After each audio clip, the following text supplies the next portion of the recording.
ಟಾಟಾ ಮಾಡಿ ನಿನಗೆ ಬಡ್ದೋಲ್ಲಪ್ಪ ಬದನಿ ಬಿಟ್ಟು ನಿನಗೇನು ಕಮ್ಮಿ ಮಾಡಿ ಅಲ್ಲ ನಿನಗೆ ಹಟ್ಟು ಈಗ ನೋಡಿ ಈಗ ನಾನು ಬಡ್ದಲ್ಲ ಆಕಿಗೆ ಬಡ್ದೀನಿ ಬದ್ನಿ ನಾವು ಬರ್ತಿದ್ದೀವಿ ಈಗ ಇವ್ರು ನನ್ನೂರಿಗೆ ನುಚ್ಚು ಹೊಡೆದ್ಬಿಡು ನಡಿ ಏ ಹೋಗಮ್ಮ ಯಪ್ಪ ಬರೀ ನಮ್ಮನ್ನ ನೋಡ್ತಾ ಇರೋರು ಬರೀ ರಾಜ ಬರ ನಡಿ ರಾಜ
ಆನೆ ಬಂತೊಂದಾನೆ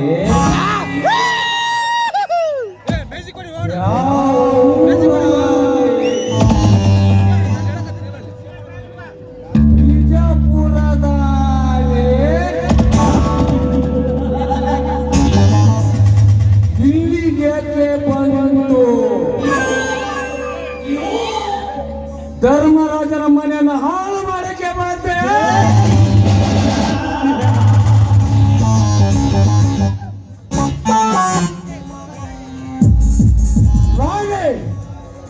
ಈ ರೈತನ ರಾಜ್ಯದಲ್ಲಿ ರೌಡಿಗಳಿಗೆ ರಾಜ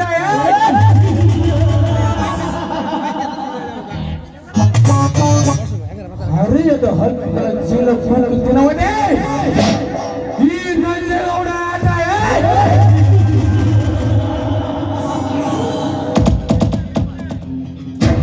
ಈ ಊರಲ್ಲಿ ಯಾವನಾದರೂ ನನಗೆ ಎದುರು ಉತ್ತರ ಕೊಟ್ಟಿದ್ದಾದರೆ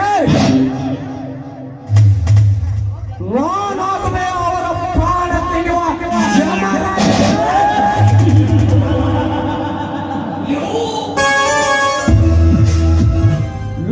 ಧರ್ಮ ಕಟ್ಟಿದ ಧರ್ಮ ಈ ಊರಲ್ಲಿ ದೊಡ್ಡ ರೈತನಾಗತ್ತನೆಂದರೆ ನೇಗಿಲ ಒತ್ತಿ ಯೋಗಿ ಆಗತ್ತನೆಂದರೆ ನಿನ್ನ ತಮ್ಮ ನನ್ನ ಬಲಗೈ ಬಂಡನೊಂದಿಗೆ ಬಾಯಿಗೆ ಹಾಕಿ ಜೋಡೆತ್ತಿನ ಗಾಡಿ ಸ್ಪರ್ಧೆಯಲ್ಲಿ ನಮ್ಮನ್ನು ಸೋಲಿಸಿ ನೀನು ಜಯ ಸಾಧಿಸಿದರೆ ನಾನು ಸುಮ್ಮನೆ ಇರುತ್ತೇನೆ ಅಂತ ತಿಳಿದುಕೊಂಡೇನೋ ವಿದೇಶಿ ಹಾಕಿ ನೀನು ತಮ್ಮನ ಹೆಂಡತಿಯನ್ನು ಸೌಂದರ್ಯದ ಸಾಗರದ ಸಂತರಿಸುವ ಆ ನಿನ್ನ ತಮ್ಮನ ಹೆಂಡತಿ ನನ್ನ ಮೆಂಡನಾಗಿ ಮಾಡಿಕೊಂಡು ನಾನೇ ಈ ಊರಲ್ಲಿ ಮಹಾರಾಜನಿಗೆ ಬರೆದಿದ್ದರೆ ನಾನು ಎತ್ತುನರ ಅಂತಗಳು ನಂಜೆ ಗೌಡನ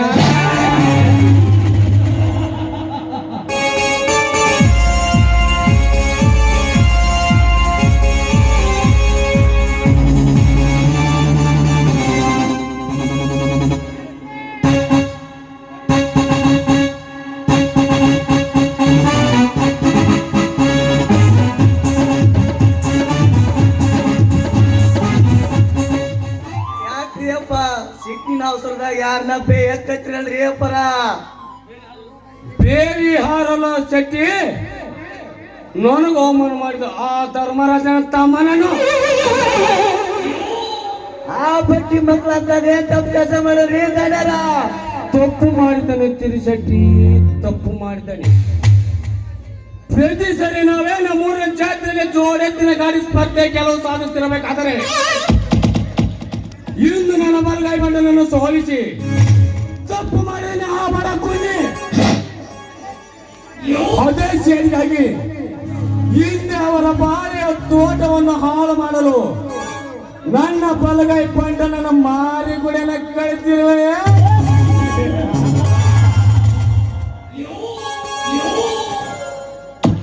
ಅಷ್ಟ ಮಾಡ್ರಿ ಅಪ್ಪ ಸಾವ್ಕಾರ. ಆ ನನ್ನ ಮಕ್ಳ ಅನ್ನ ತಿಂದು ಬದುಕ್ಬಾರ್ದ್ರಿ. ಬರೀ ಅವ ನಮ್ಮ ಹೆಣ್ಗಾರ ಪಂಚ ತಿಂತಾನಲ್ರಿ ಮಾಳೆ ಹುಳ ತಿಂತಾನ, ಗೊಬ್ಬರ ತಿಂತಾನ, ಆಮೇಲೆ ಏನಾಗ್ತಾರಲ್ರಿ ಬರೀ ಮಣ್ಣು ಮಣ್ಣು ತಿಂದು ಬದುಕ ನನ್ನ ಮಕ್ಕಳ.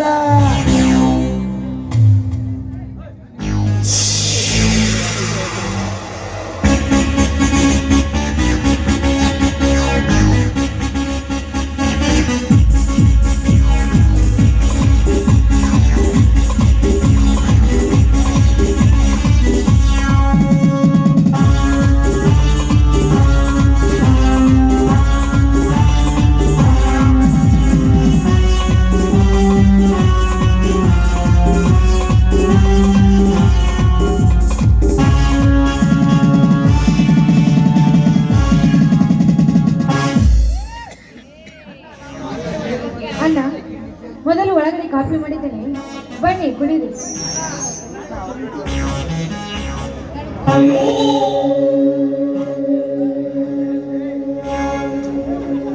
ಅಣ್ಣ, ನಾನು ಸ್ವಲ್ಪ ಹೊರಗಡೆ ಹೋಗಿ ಬರುತ್ತೇನೆ, ಅದಕ್ಕೆ ಸ್ವಲ್ಪ ಹಣ ಬೇಕಾಗಿತ್ತು.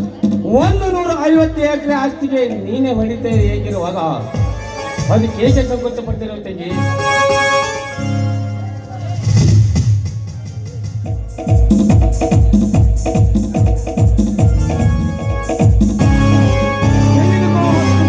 ಹಣ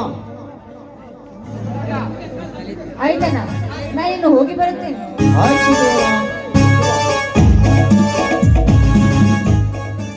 ಅಲ್ರಿ ಸಾವ್ಕಾರ, ನಿಮ್ಮ ಹೆಸರಲ್ಲಿ ಆಸ್ತಿ ಹೋಗ್ಬಿಟ್ಟು ನಿಮ್ಮ ತಂಗಿ ಶಿವನ ಹೆಸರಲ್ಲಿ ಯಾಕೆ ಆಸ್ತಿ ಐತಿ ಅಂತೀನಣ್ಣ? ನೋಡುತ್ತೀರಿ ಶೆಟ್ಟಿ, ನಾನು ಕೆಟ್ಟವನಾಗುತ್ತೇನೆ ಅಂತ ತಿಳಿದು ನನ್ನ ತಂದೆ ನನ್ನ ತಂಗಿ ಹೆಸರಿಗೆ ಆಸ್ತಿ ಬರೆದಿತ್ತು ಸತ್ತು. ಓಹೋ, ಈ ನನ್ನ ಮಗ ಏನು ಅಳ್ಕೊಂಡ್ ಕೆಲಸ ಮಾಡಿರ್ತಾನ? ಸುಳ ಮಾಡ್ರಿ ಏನ ಇಲ್ಲೊಂದು ಹಾಕಿನ ಇರ್ತಾನ, ತರನಾರ ಒಂದು ಹಾಕಿನ ಇರ್ತಾನ. ಹಂಗಾಗಿ ಶಿವಮಗೆ ಹೆಸರು ಹಚ್ಚೇ ಇರ್ತದ. ಹಿಂಗ ಜನರ ಗೊತ್ತಾಯ್ತು ಬಿಡ್ರಿ, ಗೊತ್ತಾಯ್ತು.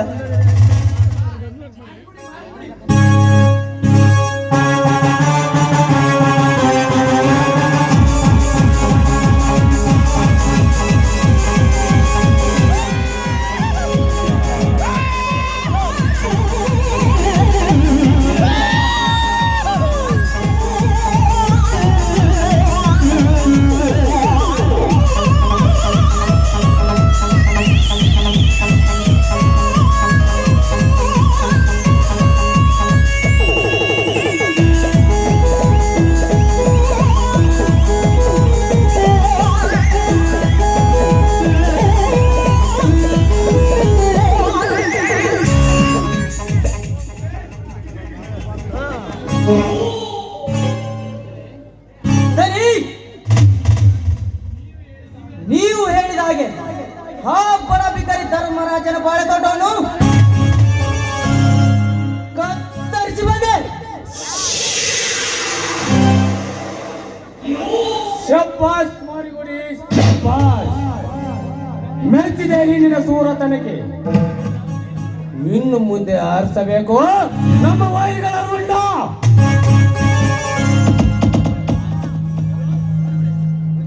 Okay boss, okay.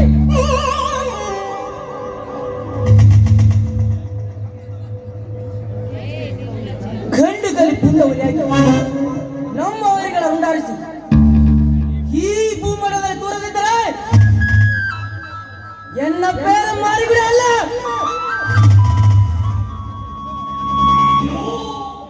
ಚೆಂಡ ಅಷ್ಟೇ ಅಲ್ರಿ ಅಪ್ಪರ. ನನ್ನ ಮಕ್ಕಳು ಚಪಾತಿ ಹಿಟ್ಟೆಲ್ಲ ಆಡಿಸ್ಬಿಟ್ರ ಆಯ್ತಾ. ಯಾಕಂದ್ರ ನಾ ಮಾಡಿದ್ದು ಮಜಾ, ಕೊಟ್ಟಿದ್ದು ಸಹಜ ರೀ.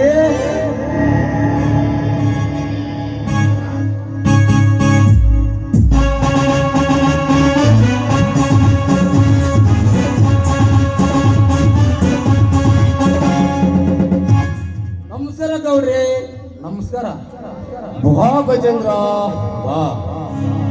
ಮತ್ತೇನು ಸಂಚು ಮಾಡಿ ಒಂಚು ಹಾಕಲ ಬಂದಿರುವೆ? ಹಾಗೇನಿಲ್ಲ ಗೌಡ್ರಿ, ನಿಮ್ಮ ಹಾಳು ಮಕ್ಕಳು ನಮ್ಮ ಬಾಳೆ ತೋಟವನ್ನು ಹಾಳು ಮಾಡಿದ್ದಾರೆ. ಅದಕ್ಕಾಗಿ ಪರಿಹಾರ ಕೊಟ್ಟು ಪುಣ್ಯ ಕಟ್ಟಿಕೊಳ್ಳಿ. ಪರಿಹಾರ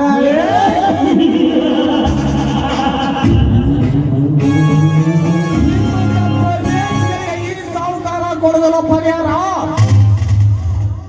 ನೀನು ಸತ್ತ ಮೇಲೆ ಸರ್ಕಾರ ಕೊಡುತ್ತೆ ಪರಿಹಾರ.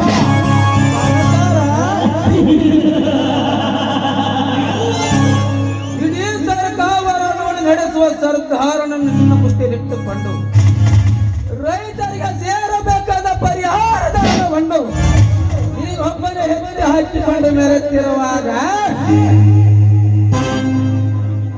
ನಮ್ಮಂತ ರೈತರಿಗೆ ಎಲ್ಲಿಂದ ಬರಬೇಕು ಸರ್ಕಾರದಿಂದ ಪರಿಹಾರ? ಸುಮ್ಮನೆ ನನ್ನ ಬೆಳೆ ಹಾನಿ ಮಾಡಿದ ಪರಿಹಾರ ಕೊಟ್ಟು ಬಿಡುವ.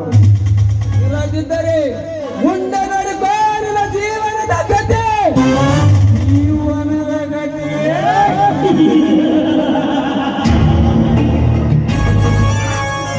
ಜೀವದ ಮೇಲೆ ಆಸೆ ಇಟ್ಟುಕೊಂಡು ಏಸು ಜೀವನ ಸಾಧಿಸ್ತಿರುವ ಸಾಹುಕಾರ ನಾನಲ್ಲ. ಲೇ ಗಜೇಂದ್ರ, ಜೋಡೆತ್ತಿನ ಗಾಡಿ ಸ್ಪರ್ಧೆಯಲ್ಲಿ ನನ್ನ ಬಲಗೈ ಮಂಡಲನ್ನು ಸೋಲಿಸಿ ನೀನು ಜಯ ಸಾಧಿಸಿದರೆ ನಾನು ಸುಮ್ಮನೆ ಇರುತ್ತೇನೆ ತಿಳಿದುಕೊಂಡೆ. ಇದೇ ಶೈಲಿಗಾಗಿ ಇಂದ ನಿನ್ನ ಬಾಳೆಯ ತೋಟವನ್ನು ಹಾಳು ಮಾಡಿ ನಿನ್ನನ್ನು ನಿನ್ನ ಬಾಳೆಯ ತೋಟವನ್ನು ಕತ್ತರಿಸಂತೆ ನಿನ್ನ ಕತ್ತರಿಸಿ ಹಾಕುವ ನಾಯಕ ನಾನಾಗವೇ. ಇದು ನಿನಗೆ ಎತ್ತರ. ನನಗೆ ಹೆತ್ತ ಹೇಳುವ ನಿತ್ಯ ಗೌಡ, ನೀನೊಬ್ಬ ದೊಡ್ಡ ಸಾಹುಕಾರನ್ನು ತಿಳಿದು ಸೋತು ಸಲಮು ಹೊಡೆದು ಹೋಗುವ ಜಾತಿ ನನ್ನದಲ್ಲ. ನನ್ನನ್ನು ಕತ್ತರಿಸುವ ಕಳ್ಳನಾಯಕ ನೀನಾದರೆ ನಿಮ್ಮಂತ ಬಂಡ ಶ್ರೀಮಂತರ ರುಂಡ ಹಾಕುವ ಪುಂಡ ನಾನಲ್ವೇ? ನೀನು ಹೆತ್ತರ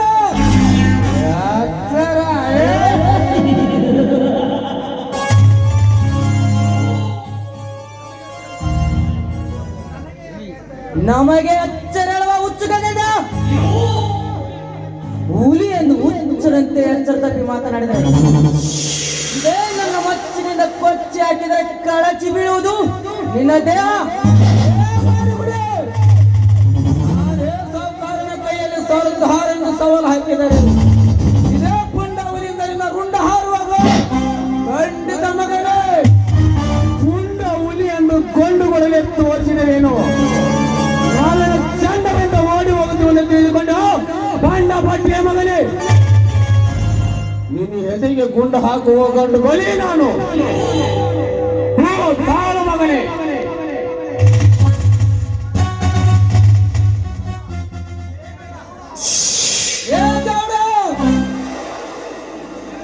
ಗುಂಡ ಹಾಕುತ್ತೀನಿ ಎಂದು ಗೌಡ, ಹಿಂಡು ಹುಲಿಗಳ ಹಾಲು ಕುಡಿದ ಗಂಡೆದಿ ದೇಹ ನಿನ್ನ ಗುಂಡಿಗೆ ಎದುರುವ ಗಂಡು ನಾನಲ್ಲ. ನನ್ನನ್ನು ಕತ್ತರಿಸು, ನಿನ್ನನ್ನು ತುಂಡು ಬರೆದು ತೋರುವೆ. ಈ ರೈತನ ರಾಜ್ಯದಲ್ಲಿ ಸುಮ್ಮನೆ ನನ್ನ ಪರಿಹಾರ ಕೊಟ್ಟು ಇಲ್ಲಿಂದ ಪಾರಾಗ. ಲೇ ತಮ್ಮ, ಕಂಡ ಪರಿಹಾರ ಕೊಡಿರಿ ಚಿತ್ರಾನ್ನ ಸರಕಾರ ಅಂತ ಏನಪ್ಪ? ಇದು ಪಕ್ಕ ಗೌಡನ ಮನೆ ಐತ್ರಿ ತಮ್ಮ, ಎತ್ತರಿಂದ ಮಾತನಾಡು ಯಪ್ಪ.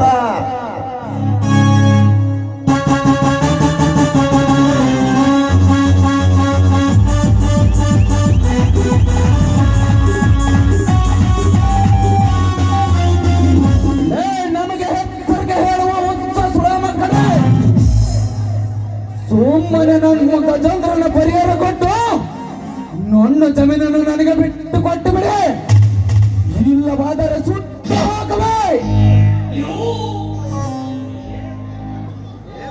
ಲೇ ಸೊಕ್ಕಿನ ಕೊಂಡಿ, ಈ ದರ್ಪದ ಕೋಟೆಯೊಳಗೆ ಸರ್ಪದಂತೆ ಸಜ್ಜಾಗಿ ನಿಂತವರು ನಮ್ಮ ದನಿಯದ ನಿಂತು ಮಾತನಾಡಿದರೆ ಎತ್ತಬೇಕಾಗುತ್ತದೆ ನನ್ನ ಲಂಗನು.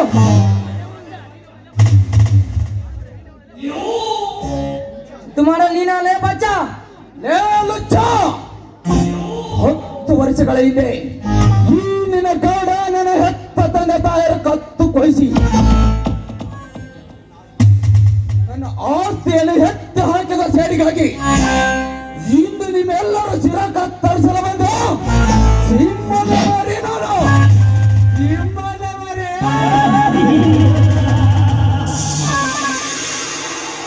ಅಂದರೆ ಸತ್ವದ ಸಂಜೀವನ ಬಚ್ಚ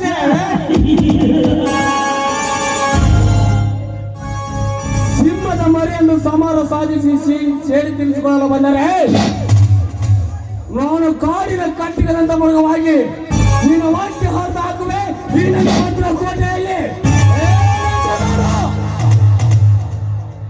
ಲೇ ಲೇ ತಮ್ಮ, ಎಂದು ಕಳ್ಕೊಂಡ ಆಸ್ತಿ ಇಂದು ಸಿಗಲು ಸಾಧ್ಯ ಇಲ್ಲ ಬಾ ತಮ್ಮ.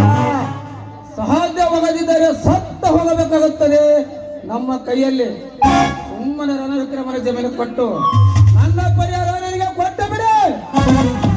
ಪರಿಹಾರ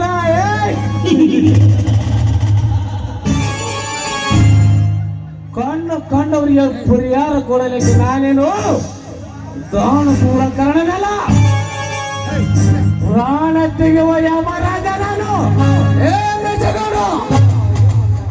ಯಮರಾಜನಿಂದ ಅಟ್ಟಹಾಸದಿಂದ ಮೆರೆಯುವ ನಿಮ್ಮಂತ ಕಟ್ಟ ಶ್ರೀಮಂತರನ್ನು ಮೆಟ್ಟಿಸಲು ಪುಂಡ ಹುಲಿ ನಾನು, ಪುಂಡ ಹುಲಿ. ನಿಮ್ಮಂತ ಪುಂಡ ಹುಲಿಗಳಿಗೆ ಗಂಡನಾಗಿರೋ ನಮ್ಮ ದನಿ ಮೆಟ್ಟಿಸಲು ಬಂದರೆ ಇದೇ ನನ್ನ ಲಾಗಿದೆ, ನನ್ನ ಕೆಟ್ಟ ಶರೀರ ಮೆಟ್ಟಿಸಲುವೆ ಎಚ್ಚರ ಮಗನ. ತುತ್ತು ಕೂಳಿಗೆ ಗತಿಯಿಲ್ಲದ ಶ್ರೀಮಂತರ ಮನೆ ಕಾಯುವ ನಾಯಿ ನನಗೆ ಎತ್ತ ಹೇಳುವ ಉತ್ತಸುಳ ಮಕ್ಕಳ ಮೆಟ್ಟಿ ಸುಳ್ಳಲು ಬಂದರೆ ಈ ಕೆಟ್ಟ ಹುಲಿ ತಿನ್ನೋದು ಹಸಿರು ಹುಲ್ಲಲ್ಲ, ನಿಮ್ಮಂತ ಕೆಟ್ಟ ಶ್ರೀಮಂತರ ಮಾಂಸವೇ ತಿನ್ನೋದು. ನೆನಪಿನಲ್ಲಿ ಇಟ್ಟುಕೋ. ಲೇ ಬಡಬೇಕ ನನ್ನ ಮಕ್ಕಳ, ಮರ್ಯಾದಿಂದ ಇಲ್ಲಿಂದ ಹೊರಟು ಹೋದರೆ ಸರಿ, ಇಲ್ಲದಿದ್ದರೆ ಸುಟ್ಟು ಹಾಕಿಡುವೆ ಈ ನನ್ನ ಬಂದೂಕಿನಿಂದ.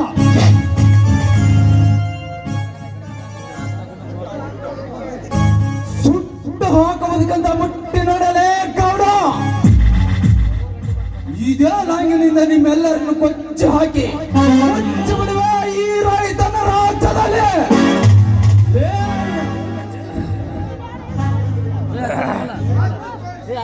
ಮೋಚು ತೋರಿಸಿ ನಾನು ಕೊಚ್ಚಿ ಹಾಕುವ ಗಂಡದ ಗಂಡು ಯಾವನ ಹುಟ್ಟಿಲ್ಲ ಈ ಬ್ರಾಹ್ಮಣ. ಒಂದು ವೇಳೆ ಹುಟ್ಟಿದ ಆದರೆ ಅವನ ರುಂಡ ಕತ್ತರಿಸಿ ಚೆಂಡು ಹೂವಿನ ಸರಮಾಲೆ ಆಲೆ ಹಾಕಿಕೊಳ್ಳಬಲ್ಲ ಈ ಸಾಹುಕಾರ. ಲೇ ಸ್ವಚ್ಛನ ಸಾಹುಕಾರ,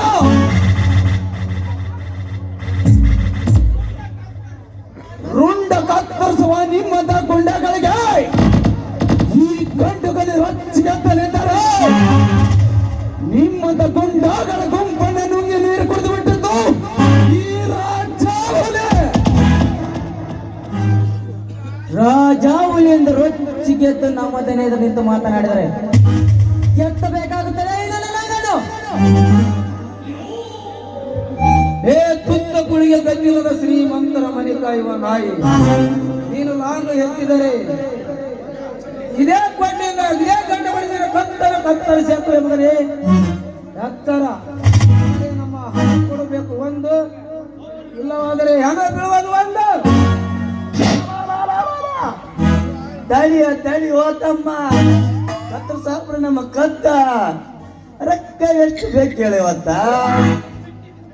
ನಮ್ಮ ಬಾಳಿಯ ದೊಡ್ಡ ಹಾಳು ಮಾಡಿದ್ದಕ್ಕೆ 1 ಲಕ್ಷ ಹಣ ಪರಿಹಾರ ಕೊಡಬೇಕು. ಬರೀ 1 ಲಕ್ಷ ಅದೇತಮ್ಮ ನಮ್ಮ ಗೌಡ್ರ ಮನ್ಯಾಗ ಲಕ್ಷ್ಮಣ್ ಕಾಳು ಮುರ್ಕೊಂಡು ಬಿದ್ದಾಗ ನಾನೇನ ಕೋಟೆ ಅಂಗಡಿ ಕೇಳ್ತಾನಂದ್ರ 1 ಲಕ್ಷ ಕೇಳ್ತಾನ ನೋಡ ಮರೀವ ತಡಿಯೋತಮ್ಮ 1 ನಿಮಿಷ ಒಳಗೆ ಹೋಗಿ ಸಾಮಾನು ಕೊಡ್ತೀನಿ.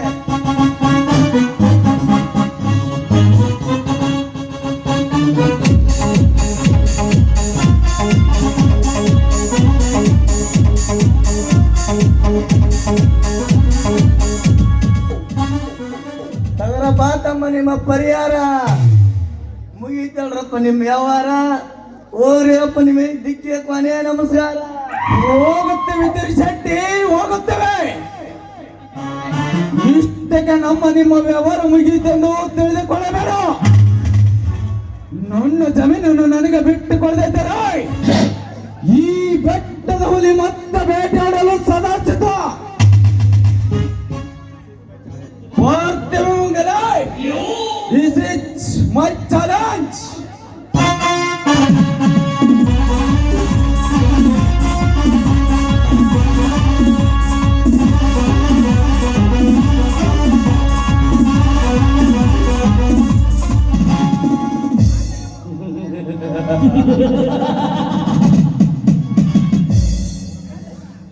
ಹೋಗು ವಿಕ್ರಮ, ಹೋಗು.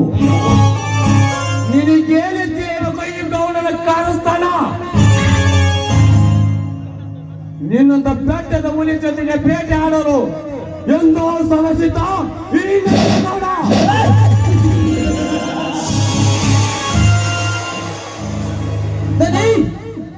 ಅವರನ್ನು ಸುಮ್ಮನೆ ಬಿಟ್ಟಿದ್ದೆ ತಪ್ಪಾಯ್ತು. ನನಗೆ ಅಪ್ಪನೆ ಕೊಟ್ಟಿದ್ರೆ ಇಷ್ಟೊತ್ತಿಗೆ ಅವರು ಉಂಡವನ್ನು ಕತ್ತರಿಸಿ ಬಿಡುತ್ತಿದ್ದೆ.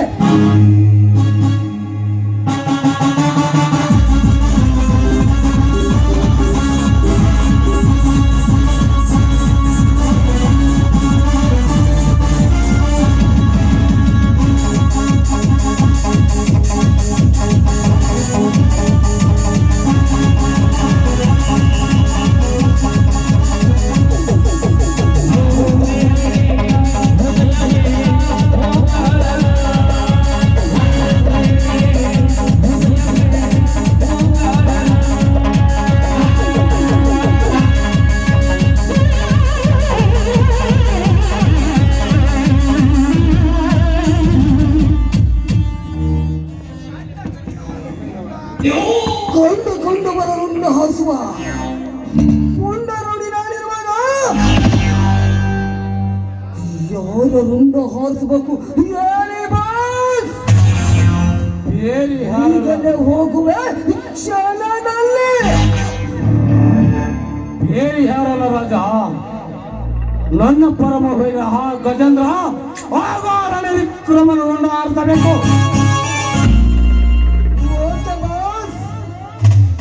ಹಿಂದೆ ಹೋರನ ವಿಕ್ರಮ ನಮಗೆ ಅಕ್ಷರದ ಗಂಟೆ ಬಾರಿಸಿ ಹೋಗಿದ್ದಾನೆ. ನೀವೊಮ್ಮೆ ಹಾರ್ಡರ್ ಮಾಡಿದರೆ ಸಾಕು, ಒಬ್ಬನನ್ನು ಹಾರ್ಡರ್ ಮಾಡಿ ಬರುತ್ತೇನೆ. ನಿಲ್ಲು ರಾಜ, ನಿಲ್ಲು. ನೀನು ಆ ರಣವಿಕ್ರಮನ ಮರ್ಡರ್ ಮಾಡೋದಕ್ಕೆ ಮುಂಚೆ ಹಾರಿಸು ಈ ತೆರೆಸೆಟ್ಟಿಗೆ ಕೊಡು.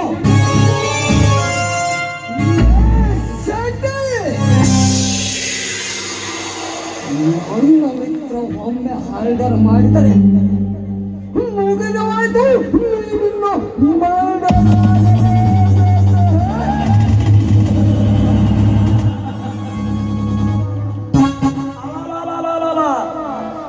ಆಗ್ಬೇಡ್ರಿ ಅಪ್ಪ ನನಗೆ ಗೊಂಡ. ನಾನೇನಂತ ತಪ್ಪು ಕೆಲಸ ಮಾಡಿದೆ. ನನ್ನ ಅಪ್ಪನಿಲ್ಲದ ಬಡ ಬಿಕ್ಕರಿಗಳಿಗೆ ದುಡ್ಡು ಕೊಟ್ಟದ ತಪ್ಪಿಗಾಗಿ ನೀನು ತಕ್ಕ ಶಿಕ್ಷೆ ಅನುಭವಿಸಲೇಬೇಕು. ತೋರ್ಸ್ಬೇಡ್ರಿ ಅಪ್ಪ ನನಗೆ ಬಂದಕ್ಕ. ತೋರ್ಸಿದ್ರೆ ಜೋತ್ರಾಗ ಹೋಗ್ತಾವು ಒಂದಕ್ಕ. ನೋಡಿ ಸಾವ್ಕಾರ, ನಾನು ನಿಮ್ನ ಕೇಳಿ ಕೊಟ್ಟು ದುಡ್ಡು ಕರೆ ಐತಿ. ಆದ್ರೆ ಕೊಟ್ಟು ದುಡ್ಡು ವರ್ಣನಲ್ಲ ಹೋಯಪ್ಪ, ಪಕ್ಕ ಡೂಪ್ಲಿಕೇಟ್ ಅದು ಹೋ ಮರ. ಅವಾಗ ಆ ಧರ್ಮರಾಜನ ಮನ್ಯಾಗ ಕೋಟಾ ನೋಟ್ ವ್ಯವಹಾರ ನಡ್ತೇನೆ ಅಂತೇಳಿ ನಮ್ಮ ವಿಜಯ ಸಾಹೇಬ್ರ ಅವನಿಗೆ ಫೋನ್ ಮಾಡ್ರಾಯ್ತ. ಅವನ ನನ್ನ ಮಕ್ಕಳು ಜೈಲು ವಾಸಾಗದ ಗ್ಯಾರಂಟಿ. ನಾವಿಲ್ಲಿ ದಿಲ್ಲಿ ಧಾರವಾಡ ಉಳಿಯಂಗ ಬರ್ಬೇಕ್ರಿ ಅಪ್ಪ. ಈ ನನ್ನ ಮಕ್ಕಳು ಬೂಜಿಲ್ಲ ಪಜ್ಜಿಲ್ಲ. ಹೇಳ್ದಂತೆ ಇವಪ್ಪ ಒಂದು ತೋರಿಸಿದಂತೆ ಅಲ್ಲಿಡ್ರಿ ಅಪ್ಪ. ಹಿರಿಯರ ಮಾತೊಂದು ಕೇಳ್ರಿ ಅಪ್ಪ. ನಿಮ್ ಸಲ ನಾನು ಚಪ್ಪಳ ನಾನು ಹೊಡ್ಕೊಬೇಕು. ಹೆಂಗೈತ್ರಿ ಅಪ್ಪ ನನ್ನ ಐಡಿಯಾ? ನಿನ್ನ ಬುದ್ಧಿ ಹೊಂದ್ಕೆ ಈಗಲೇ ಆ ಇನ್ಸ್ಪೆಕ್ಟರ್ ಫೋನ್ ಮಾಡಲೇಬೇಕು.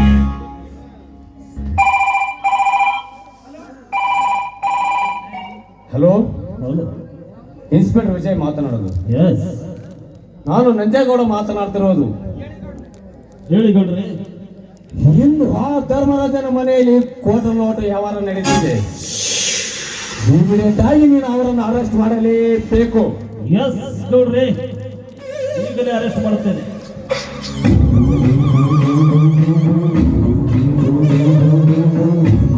ಲೇ ಧರ್ಮರಾಜ,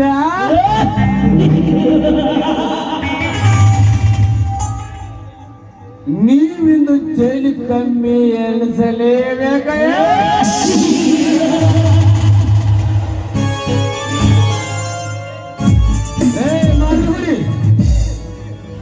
ಇದೇ ಖುಷಿಯಾಗಿ ಒಳಗೆ ಹೋಗಿ ಫುಲ್ ಬಾಟಲ್ ಬಿಸ್ಲಿ ತೆಗೆದುಕೊಂಡು ಬಾ. ಆಯ್ತು ಬಾಸ್, ಈಗಲೇ ಹೋಗಿ ತೆಗೆದುಕೊಂಡು ಬರುತ್ತಾನೆ.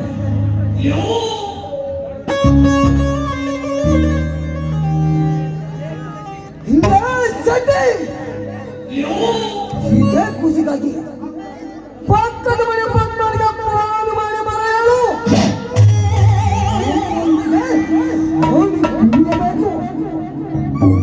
ಆದ್ರಿ ಅಪ್ಪ. ಅಯ್ಯೋ ಎಲ್ಲಂತ ನಮ್ ದನಿ ಯಾವಾಗ ಹಚ್ಚಿಬಿಟ್ಲು ಮರ್ಯ ಫೋನು. ತಗೊಂಡ್ರೆ ನಂಬರ್ ಸಿಗ್ತೈತು. ಅಯ್ಯೋ ಅಯ್ಯಪ್ಪ. ಹಲೋ ಪದ್ಮವ, ನಾನವ ತಿರ್ಸೇಟಪ್ಪ ಮಾತಾಡೋದ. ಯಾಕೆಲ್ಲವ ನಮ್ಮ ಗೌಡ್ರ ಮನೆ ಒಂದ್ ಸ್ವಲ್ಪ ಡ್ಯಾನ್ಸ್ ಪ್ರೋಗ್ರಾಮ್ ಐತೆ, ಅರ್ಜೆಂಟ್ ಬಾರವ. ಮತ್ತೆ ಏನ 10,000 ಮಗ ನಿಮ್ಮವನ ತಡಿಯ ನಿಮ್ಮವನ 10,000 ಯಾಕ ಕೋಟಂಗೈತೆ ಕೊಟ್ಟು ನಮ್ಮ ಸರ್ಕಾರ. ಬಾ ಜೊತೆ ಹಚ್ಚಿಟ್ ಬಾ, ಎತ್ತಿ ಬಿಡತ್ತೆ ಉರುಪು ಮಾಡ್ಕೊಂಡು ಹೋಗ್ಬಾರ ನಿಮ್ಮವನ.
ರಾಜ, ನೀನು ಫ್ಯಾಕ್ಟ್ರಿ ಕಡೆ ಹೋಗಿ ಬಾ.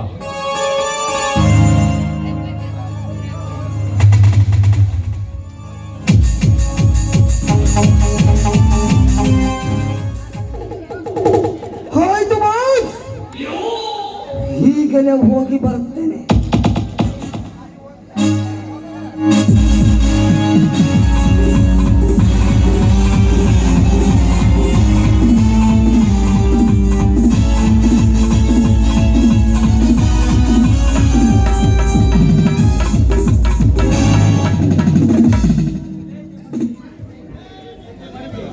ಲೇ ಶಕ್ತಿ ಮಾರಿಗುಡಿ, ಈಗ ನೀವೇ ಹೋಗಿ ಆ ಕಪಟ ಗುಡ ಬರೆಯಲು ಆ ರಣವಿಕ್ರಮನ 20 ಎಕರೆ ಜಮೀನನ್ನು ವಿಡಿಯೋ ಮಾಡಿಕೊಂಡು ಬರಬೇಕು. ಏಕೆಂದರೆ ಮುಂದೆ ಆ ಸ್ಥಳದಲ್ಲಿ ಒಂದು ಹೊಸ ಫ್ಯಾಕ್ಟ್ರಿ ಕಟ್ಟಲೇಬೇಕು.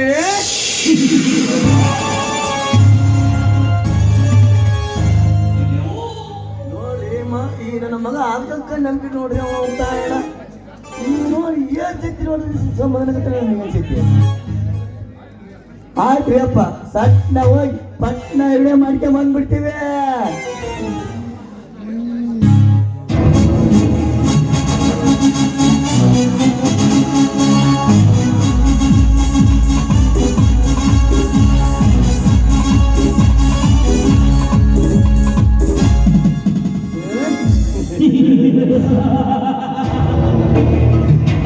ಲೇ ಗಜೇಂದ್ರ, ನಾನು ಕೊಟ್ಟದ ಟ್ರೀಟ್ಮೆಂಟ್ಗೆ ನೀನು ಗುಣ ಆಗುತ್ತೀಯ ಅಂತ ತಿಳಿದುಕೊಂಡಿದ್ದೇನೋ? No, never. ನೀನು ಖಂಡಿತ ಜೈಲಿನಲ್ಲಿ ಕೊಳೆಯುವ ಯಾರಾಗಿದೆಯಾ?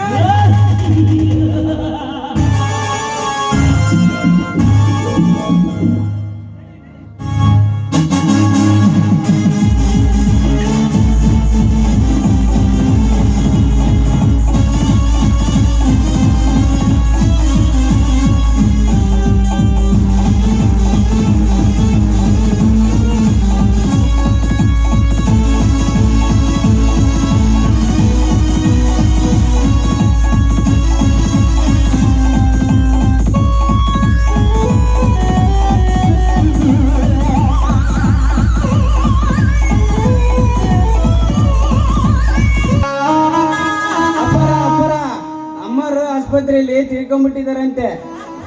ಏನು, ನನ್ನ ಹೆಂಡತಿ ತೀರಿಕೊಂಡಳೆ.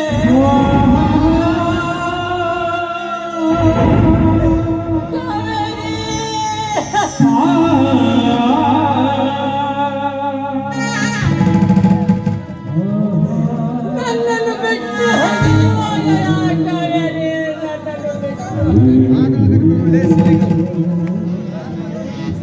ನೀನು ಸತ್ತ ಮೇಲೆ ನಾನು ಖಂಡಿತ ಬದುಕುವುದಿಲ್ಲ.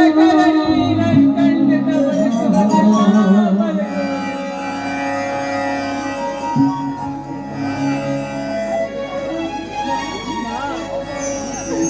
ನಿನ್ನಂತ ಧರ್ಮ ಪತ್ನಿಯನ್ನು ಕಳೆದುಕೊಂಡು ಹೇಗೆ ಜೀವನ ನಡೆಸಲಿ ಕಾವೇರಿ, ಹೇಗೆ ಜೀವನ ನಡೆಸಲಿ? ಅಮ್ಮ, ನಿಮ್ಮೊಂದಿಗೆ ಇದ್ದು ಜೀವನ ಮಾಡಬೇಕೆಂದರೆ ನೀನು ಸ್ವತ್ತು ಸರ್ಕ ಸೇರಿದೀಯ ತಾಯಿ, ಸ್ವತ್ತು ಸರ್ಕ ಸೇರಿದೀಯ. ಹಕ್ಕಿಗೆ ಎತ್ತು ಮಗರಂತೆ ತುತ್ತು ಮಾಡಿ ಉಣಿಸಿ ಇದು ಸತ್ತ ಮೇಲೆ ನಾನು ಖಂಡಿತ ಬದುಕುವುದಿಲ್ಲ. ಹಕ್ಕಿಗೆ ಖಂಡಿತ ಬದುಕುವುದಿಲ್ಲ. ಅಮ್ಮ, ನಾನು ಅಮ್ಮ ಎಂದರೆ ಸಾಕು. ನನ್ನ ಮೈಕಿ ಬಾಲೆ ಅಮ್ಮ ಅಮ್ಮ ಎಂದರೆ ಸಾಕು. ನನ್ನ ಕೆನ್ನೆಗೆ ಮುತ್ತಿಟ್ಟು ಬಾಯಿಗೆ ತುತ್ತಿಟ್ಟು ಉಳಿಸುತ್ತಿದ್ದೆ ತಾಯಿ, ಉಳಿಸುತ್ತಿದ್ದೆ.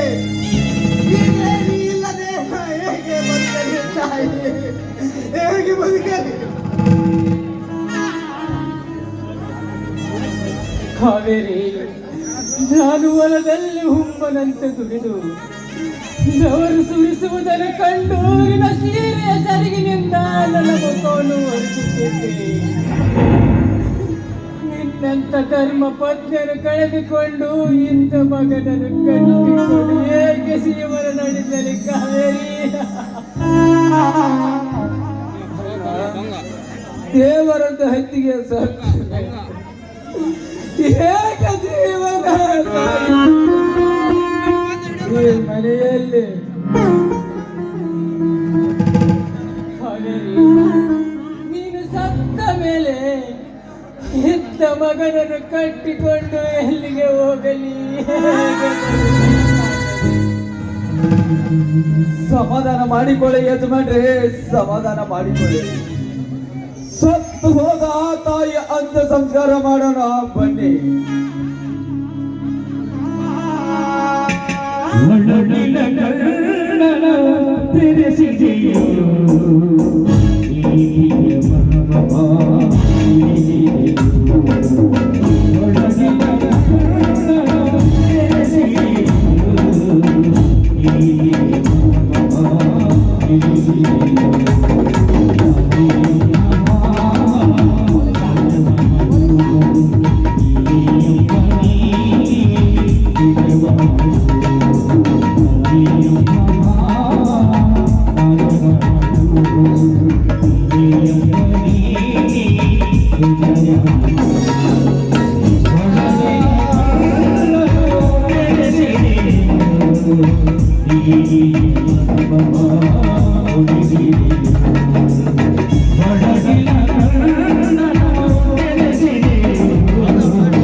ಇವರನ್ನ ನರೇಶ್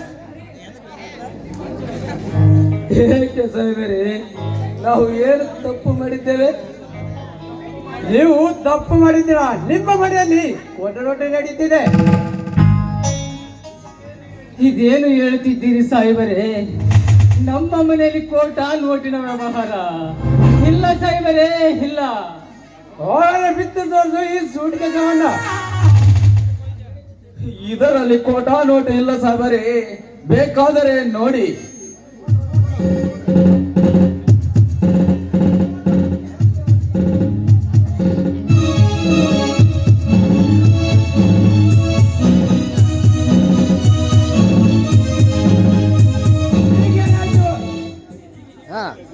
ಈಗೇನಾಯ್ತು ಬದ್ಮಾಸ್? ಇದರಲ್ಲಿ ಕೋಟ ನೋಟಿದೆ, ಅರೆಸ್ಟ್ ಆಗಲೇಬೇಕು.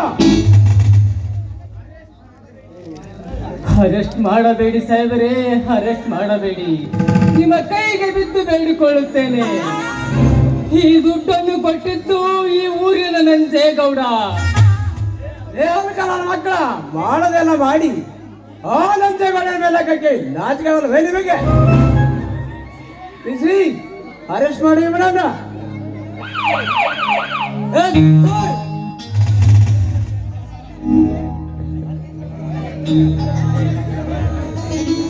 ವಿಕ್ರಮನನ್ನು ಬಿಟ್ಟು ಬಿಡಿ ಸಾಹೇಬ್ರೆ, ನಿಮಗೆ ಕೈ ಮುಗಿದು ಬೇಡಿಕೊಳ್ಳುತ್ತೇನೆ.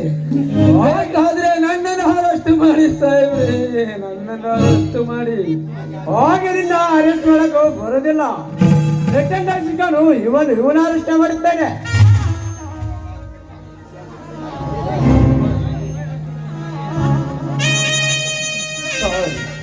ನನ್ನ ತಾಯಿ ಆಸ್ಪತ್ರೆಯಲ್ಲಿ ತೀರಿಕೊಂಡಿದ್ದಾಳೆ.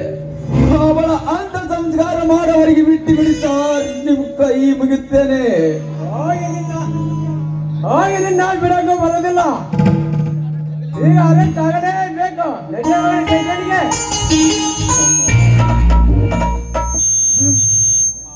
ಅಮ್ಮ, ನಿನ್ನ ನಿನ್ನ ಮುದ್ದು ಮಗನಂತೆ ನಿಮ್ಮೊಂದಿಗೆ ಇದ್ದು ಜೀವನ ಮಾಡಬೇಕಂದರೆ ಸ್ವತ್ತು ಸ್ವರ್ಗ ಸೇರಿದ್ಯಾ ತಾಯಿ, ಸ್ವತ್ತು ಸ್ವರ್ಗ ಸೇರಿದ್ಯಾ. ಆದರೆ ನಿನ್ನ ಮನೆಯ ಅನ್ನ ತಿಂದು ದೊಡ್ಡ ಬೆಳೆದವನಾಗಿದ್ದೇನೆ.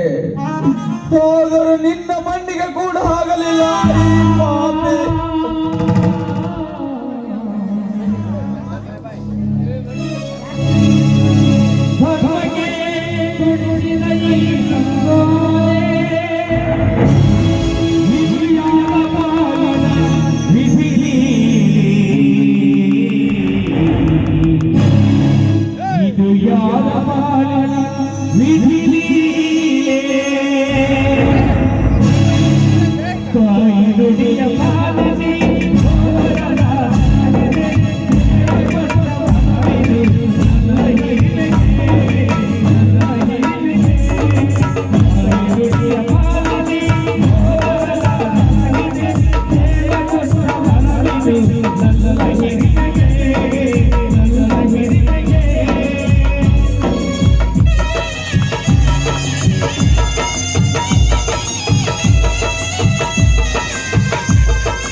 ಕೂಡಿ ಬದುಕಬೇಕಂದರೆ ನನ್ನ ಮಗನ ಜೈಲಿ ಸೇರಿದ ವಿಕ್ರಮ್. ಅಯ್ಯೋ ದೇವರೇ, ಇದೆಂತ ಬಿರುಗಾಳಿ ಬೀಸುತ್ತಿರುವೆಯಮ್ಮ ಈ ನನ್ನ ಬಾಳಿನಲ್ಲಿ. ಅಲ್ಲಿ ನೋಡಿದರೆ ನನ್ನ ಹೆಂಡತಿಯ ಸಾವು, ಇಲ್ಲಿ ನೋಡಿದರೆ ನನ್ನ ವಿಕ್ರಮ್ ಜೈಲಿಗೆ ಹೋದನು. ಇದನ್ನು ನೋಡಿ ನಾ ಹೇಗೆ ಸಹಿಸಲಿ ದೇವರೇ, ನಾ ಹೇಗೆ ಸಹಿಸಲಿ?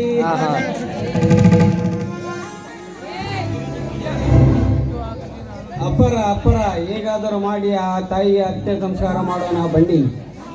ನಡೀರಪ್ಪ ಹೋಗೋಣ.